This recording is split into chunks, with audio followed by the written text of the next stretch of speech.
వయసు మీద పడింది. అండగా ఉండాల్సిన రక్త సంబంధికులు కూడా ఆర్థిక ఇబ్బందులతో సతమతమవుతున్నారు. దీంతో ఆ తల్లి పడుతున్న బాధ అంతా ఇంత కాదు. ఇది ఎన్టీఆర్ జిల్లా నందిగామ మండలం మాగేళ్లు గ్రామంలో వెలుపల సుబ్బమ్మ అనే వృద్ధురాలి కథ. కుమారుడి దగ్గరే ఉంటూ వ్యవసాయ కూలిగా పనిచేస్తూ జీవనం సాగిస్తుంది.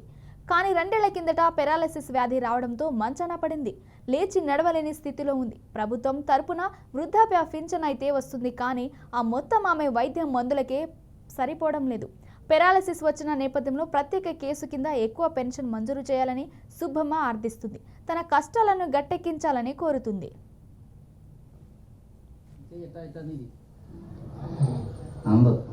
కాలు కదిలించు.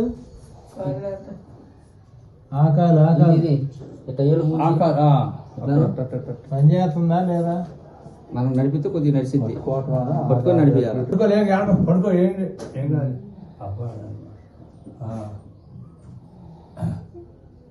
ఈ చెయ్యి కొంచెం పట్టున్నారు, ఈ గోడ బాల్ పోయిందన్నారు. ఇక అంతకుముందు ఈ చేతి మీద ఎక్కువ పండుకునేది.